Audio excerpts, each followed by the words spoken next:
इसके पहले के चैप्टर में आप लोगों ने देखा था कि विद्युत उत्पादन किस प्रकार से किया जाता है और किन किन विधियों के माध्यम से विद्युत का उत्पादन किया जाता है। आज जो हमारा चैप्टर है वह है वैद्युतिक शक्ति का पारेषण। पारेषण कहलाता है विद्युत को एक स्थान से दूसरे स्थान पर ले जाना। सबसे पहले हम क्या करेंगे, विद्युत का उत्पादन करेंगे और जब विद्युत उत्पादित हो जाएगी तो उसका हम क्या करेंगे, पारेषण करेंगे, जिसको आप लोग दूसरी इंग्लिश में ट्रांसमिशन के नाम से जानते हैं। इसमें भी हमें अलग अलग स्टेप में ट्रांसमिशन देखने को मिलेगा और जो विद्युत का पारेषण है वह एक सुनियोजित प्रक्रिया के तहत किया जाता है। अब यदि हम ट्रांसमिशन के बारे में थोड़ी सी परिभाषा की बात करें तो किसी विद्युत शक्ति को उत्पादन केंद्र से उपभोक्ता तक पहुंचाने की प्रक्रिया को हम क्या बोलते हैं, पारेषण बोलते हैं, ट्रांसमिशन बोलते हैं। और जो हमारे सब स्टेशन हैं उनसे उपभोक्ता तक पहुंचाने की जो प्रक्रिया होती है वह किसमें आ जाती है, डिस्ट्रीब्यूशन में आ जाती है। यह दोनों ही ट्रांसमिशन के भाग होते हैं, लेकिन इनमें जो वोल्टेज रेंज रहती है वह अलग अलग रहती है और उन्हीं के बारे में आज आपको देखना है। यदि हम इस पूरी प्रक्रिया को समझें तो उसके लिए हमें इस प्रक्रिया को 3 चरण में बांटा जाता है। सबसे पहला होता है उत्पादन केंद्र, दूसरा होता है ट्रांसमिशन नेटवर्क और तीसरा होता है डिस्ट्रीब्यूशन नेटवर्क। उत्पादन केंद्र के बारे में आप इसके पहले देख चुके हैं कि हम विद्युत का उत्पादन, चाहे वह परंपरागत स्रोत हो या गैर परंपरागत स्रोत हो, उनके माध्यम से हमने क्या किया, विद्युत का उत्पादन किया। जब हमारी विद्युत उत्पादित हो गई है तो अब हम उसको क्या करेंगे, एक जगह से दूसरी जगह ले जाने के लिए ट्रांसमिशन, जिसको आप लोग टावर लाइन बोलते हैं, उनका उपयोग करेंगे और उन्हीं के बारे में आज हमें देखना है। आप लोग भी जानते हैं कि जो हमारे भारत में है जो विद्युत का उत्पादन है वो 2 रेंज में आपको देखने को मिलेगा। जो पहली रेंज होती है वह होती है 11 kV और जो दूसरी रेंज होती है वह होती है 33 kV। ठीक, इसको आप दूसरे शब्दों में भी बोल सकते हैं 11,000 वोल्ट और इसको आप बोल सकते हैं 33,000 वोल्ट। ये दोनों बराबर ही है, इसमें आपको कंफ्यूज नहीं होना है। इन 2 रेंज पे आपको भारत में विद्युत उत्पादन देखने को मिलेगा। तो अब आपका सवाल ये भी हो सकता है कि सर इससे ज़्यादा रेंज पे क्यों नहीं होता। वो इसलिए नहीं होता कि इससे ज़्यादा रेंज के हमारे पास अल्टरनेटर अभी मतलब अवेलेबल नहीं है, भविष्य में हो जाएंगे। और जब इससे ज़्यादा रेंज आती है तो वहाँ पर बहुत सारी समस्याएं बनती हैं, जैसे कि जो हम अल्टरनेटर बनाएंगे उसमें जो पुर्जे यूज होते हैं वह उनकी रेटिंग हमें क्या करनी पड़ेगी, बढ़ानी पड़ेगी। इंसुलेशन की प्रॉब्लम आएगी, इंसुलेटर की प्रॉब्लम आएगी और भी जो सामग्रियां हैं उनकी रेटिंग हमें क्या करना पड़ेगी, बढ़ानी पड़ेगी। और जो क्या है इतनी आसानी से संभव नहीं हो पाता है।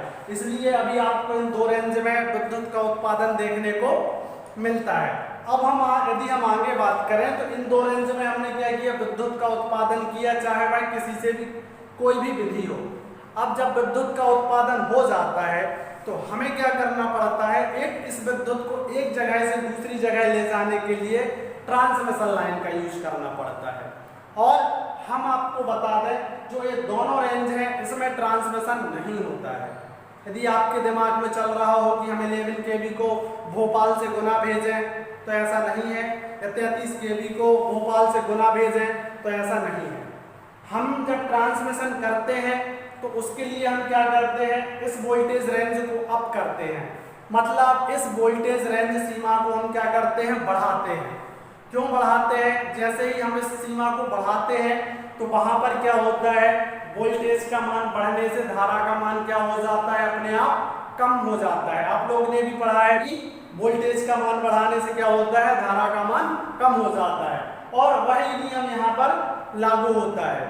अब हमें जब लाइन को बहुत दूरी तक ले जाना है तो उसको हमें क्या करना पड़ता है, हाई वोल्टेज पर ट्रांसमिट करना पड़ता है। और इसके लिए हम क्या करते हैं, जो विभिन्न प्रकार के बूस्टर लगाते हैं, जिसको आप लोग सीरीज जनरेटर के नाम से जानते हैं। किसके नाम से जानते हैं? सीरीज जनरेटर के नाम से जानते हैं। और उन्हीं के माध्यम से हम क्या करते हैं, इसके लेवल को अप करने का कार्य करते हैं। नॉर्मल में तो आप लोग क्या करते हैं, स्टेप अप ट्रांसफार्मर लगा देते हैं, ठीक। लेकिन जब यहाँ पर हमको लाइन को बूस्ट करना रहता है, अप करना रहता है, तो हम यहाँ पर किसका यूज करते हैं? सीरीज जनरेटर का यूज करते हैं, जो क्या करते हैं, बहुत अधिक रेंज में वोल्टेज को बढ़ा देते हैं। अब वह रेंज कुछ भी हो सकती है। मान के चलिए यदि 11 kV पे अपन ने उसका उत्पादन किया, तो इसके बाद हो सकता है कि इसको वो 132 kV में बदल दें, या हो सकता है इसको कोई दूसरी रेंज 220 में बदल दें, 220 kV में बदल दें, ठीक। या हो सकता है और जो भी उपयोगिता रहती है उसके हिसाब से हम क्या करते हैं, रेंज को बदल देते हैं। अब मान के चलिए यदि 33 kV पे उत्पादन हुआ, तो हम इसको सीधा किस में बदल दें, 400 kV में बदल दें, और इसके बाद इसको किस में बदल दें, 220 में बदल दें। इसको किस में बदल जाएगा, ये 132 में बदल जाएगा, और 132 के बाद ये किस में बदल जाएगा, ये 33 kV में बदल जाएगा, ठीक। और जो 33 kV है आप लोग जानते हैं कि हमारे कहाँ आती है, सब स्टेशन में आती है, जिसको आप लोग फीडर बोलते हैं, ठीक, या अन्य नाम से भी जाना जाता है, ठीक। उसको सब स्टेशन बोला जाता है इलेक्ट्रिकल में। तो वहां पर क्या आती है, आपकी 33 kV आपको देखने को मिल जाएगी। अब आपको यह समझना है कि ट्रांसमिशन लाइन कहलाती कहां से कहां तक है। एक परिभाषा के हिसाब से तो क्या हो गया, विद्युत शक्ति उत्पादन केंद्र से उपभोक्ता तक पहुंचाना क्या कहलाता है, पारेषण कहलाता है, ठीक। यह तो क्या हो गई, इसकी परिभाषा हो गई। लेकिन वास्तव में जो ट्रांसमिशन किया जाता है वह आपका जो एक उत्पादन के बाद जो रेंज बढ़ाई जाती है, मान के चलिए क्या बढ़ाया आपने यहाँ पर 400 kV पर, इसको क्या कर दिया, बढ़ा दिया। यहाँ से वास्तव में ट्रांसमिशन चालू होता है और कहाँ तक रहता है, वह रहता है 33 kV तक, जब तक कि वह लाइन आपके सब स्टेशन तक नहीं आ जाती। इसको आप किस में कैलकुलेट करते हैं, ट्रांसमिशन लाइन में। और उसके बाद जो लाइन आती है वो किस में आ जाती है, वह आ जाती है आपकी डिस्ट्रीब्यूशन में। क्यों, आपको पता है कि जो सब स्टेशन रहते हैं वो क्या करते हैं, 33 kV को किस में बदल देते हैं, 11 kV में। और जब वो 11 kV में बदल देते हैं तो वही 11 kV कहाँ चली जाती है, आपकी कॉलोनी में चली जाती है। और वहां पर जो स्टेप डाउन ट्रांसफार्मर लगा रहता है वह उसको किस में बदल देता है, वह उसको यदि 3 फेज सप्लाई है तो आपको वहाँ 440 वोल्ट देखने को मिल जाएगा, और सिंगल फेज सप्लाई है तो वहाँ आपको 230 वोल्ट देखने को मिल जाएगा। इस प्रकार से यह आपका एक छोटा सा परिचय था, जो कि डिस्ट्रीब्यूशन लाइन एवं पारेषण लाइन दोनों का था। अब आपको यहाँ पर ट्रांसमिशन लाइन के बारे में जो 3 बिंदु समझाने की कोशिश की गई है, उसमें इनको अलग अलग समझाया जाएगा। जो पहला है उत्पादन केंद्र, दूसरा है ट्रांसमिशन नेटवर्क, और तीसरा है डिस्ट्रीब्यूशन, ठीक। तो ये थोड़ा सा परिचय था। अब हम इनके अलग अलग जो भाग हैं उनको देखते हैं, या जो मुख्य ट्रांसमिशन लाइन के जो मुख्य कारक हैं हम उनको समझते हैं।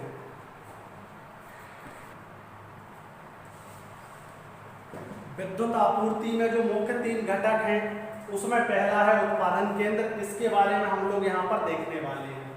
उत्पादन केंद्र, जिसको आप लोग जनरेटिंग स्टेशन बोलते हैं, वहाँ पर क्या होता है, जो विद्युत उत्पादन होता है वह अलग अलग रेंज में होता है।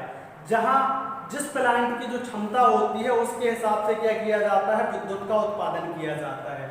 यहाँ पर आपको इस प्रकार के अल्टरनेटर रेंज देखने को मिल जाएगी।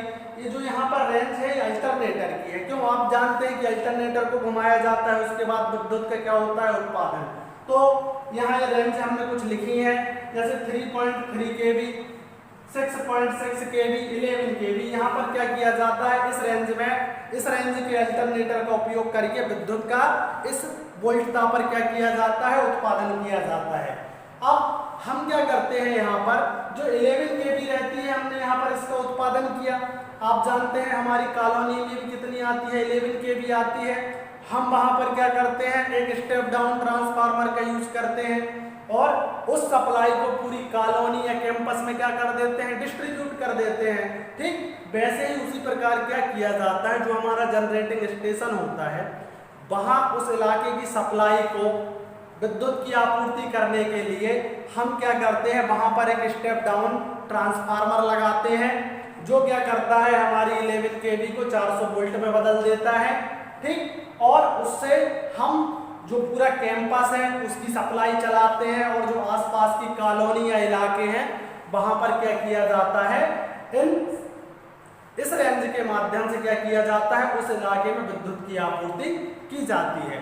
और जब हमें इसी 11 केवी को आगे ट्रांसमिट करना होता है तो हम क्या करते हैं, एक स्टेप अप ट्रांसफार्मर का यूज करते हैं और इस 11 केवी को किस में बदल देते हैं, 132 में बदल देते हैं, 132 केवी में बदल देते हैं। और 132 केवी में बदलने के बाद हम उसको क्या कर देते हैं, किसी दूसरी स्थान पर ट्रांसमिशन लाइन के माध्यम से क्या कर देते हैं, ट्रांसमिट कर देते हैं। तो समझ में आया आप लोगों को। ठीक, उत्पादन केंद्र विद्युत पारेषण लाइन में जो हमारा दूसरा बिंदु है वह है ट्रांसमिशन नेटवर्क। ट्रांसमिशन नेटवर्क क्या होता है, विद्युत उत्पादन केंद्र से पावर प्लांट या ग्रिड स्टेशन तक लाइन को पहुंचाना क्या कहलाता है, ट्रांसमिशन नेटवर्क कहलाता है। इसमें डिस्ट्रीब्यूशन को शामिल नहीं किया जाता है। इसमें उत्पादन केंद्र से उत्पादन होने के बाद जो वोल्टेज की रेंज बढ़ाई जाती है उस बड़ी रेंज से पावर प्लांट तक या ग्रिड स्टेशन तक लाइन को पहुंचाना किसमें आता है, ट्रांसमिशन लाइन, ट्रांसमिशन नेटवर्क के अंतर्गत आता है। इसमें आपको दो रेंज देखने को मिलेंगी। जो पहली रहेगी उच्च वोल्टेज प्राइमरी ट्रांसमिशन और जो दूसरी रहेगी वह रहेगी उच्च वोल्टेज सेकेंडरी ट्रांसमिशन।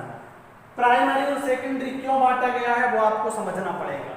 इसमें जो उच्च वोल्टेज प्राइमरी ट्रांसमिशन रहेगा उसमें हम 66 केवी, 132 केवी, 220 केवी और 400 केवी को शामिल करेंगे।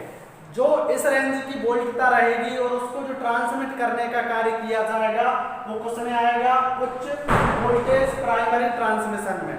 अब हम दूसरी बात करें जिसमें रहता है उच्च वोल्टेज सेकेंडरी ट्रांसमिशन, तो इसमें हम क्या करते हैं, मात्र 33 केवी को शामिल करते हैं। क्यों, क्योंकि यह हमारे पावर प्लांट या ग्रिड स्टेशन से निकलकर जो लाइन पहुंचती है वह 33 केवी होती है और वह कहां पहुंचती है, सब स्टेशन पर पहुंचती है। ठीक, जिसको आप लोग फीडर वगैरह के नाम से जानते हैं। तो मात्र 33 केवी को किसमें शामिल किया जाता है, उच्च वोल्टेज सेकेंडरी ट्रांसमिशन लाइन में। अब इसमें उच्च वोल्टेज पर लाइन को ट्रांसमिट करने के बहुत सारे फायदे हैं, जैसे कि इसमें दक्षता क्या होती है, बढ़ जाती है। ठीक, दूसरा वोल्टेज की हानि कम होती है। यह कुछ रीजन है जिसकी वजह से हम क्या करते हैं, उच्च वोल्टेज पर लाइनों को क्या करते हैं, ट्रांसमिट करते हैं। ठीक है,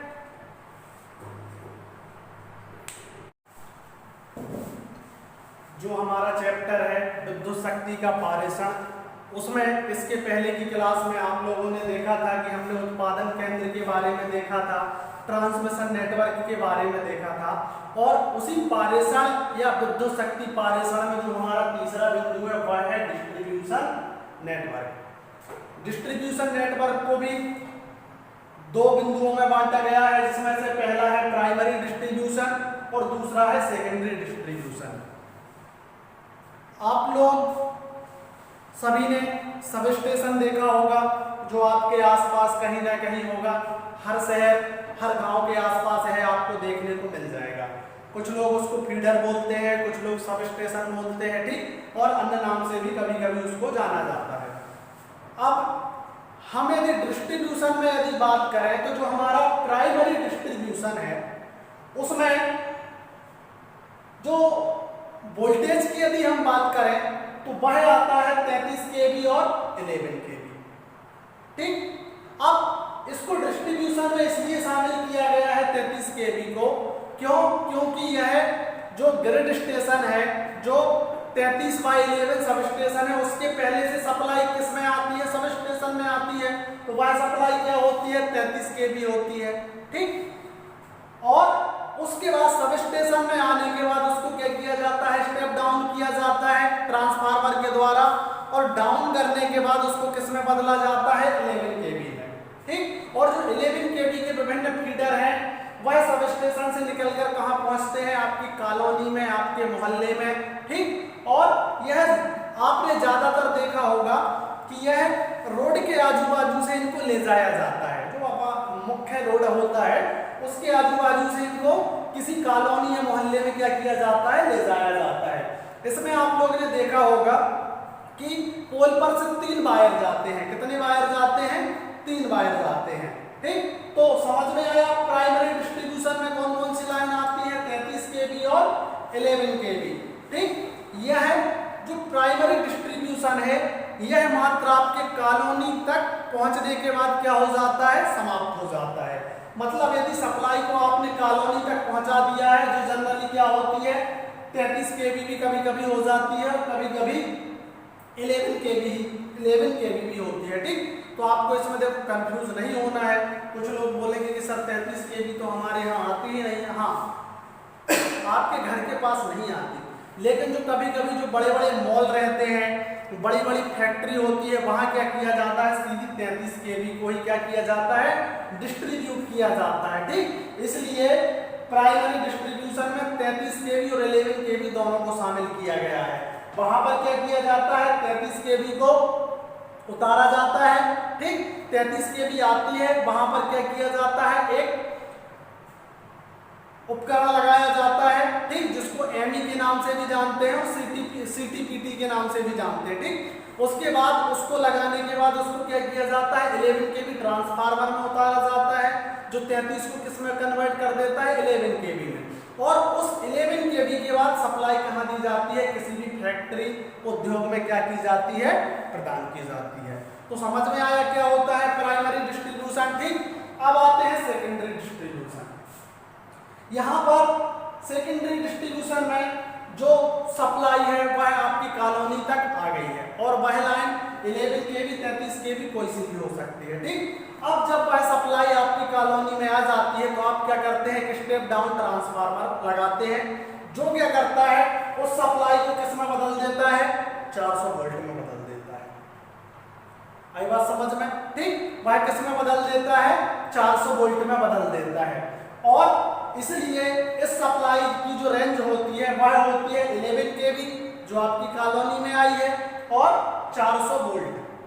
ठीक, उसको स्टेप डाउन किस में कर देते हैं हम, 400 वोल्ट में।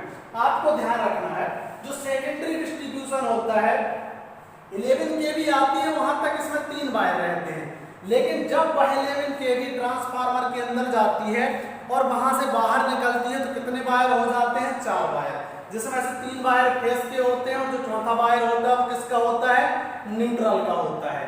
तो यदि हम सेकेंडरी डिस्ट्रीब्यूशन की बात करें तो इसमें कितने वायर होते हैं, 4 वायर होते हैं। ठीक, अब आपको इसमें कंफ्यूज नहीं होना है। कुछ लोगों के दिमाग में चल रहा होगा कि सर आपने पहले हमको 440 वोल्ट बताया था। ठीक, तो वो क्या रहता है, 2 फेस के बीच में जब वोल्टेज को मेजर किया जाता है तो वह कितना हो जाता है, 440 वोल्ट हो जाता है फेस टू फेस, और जब न्यूट्रल और फेस के बीच में मेजर किया जाता है तो वह कितना होता है, 220 होता है।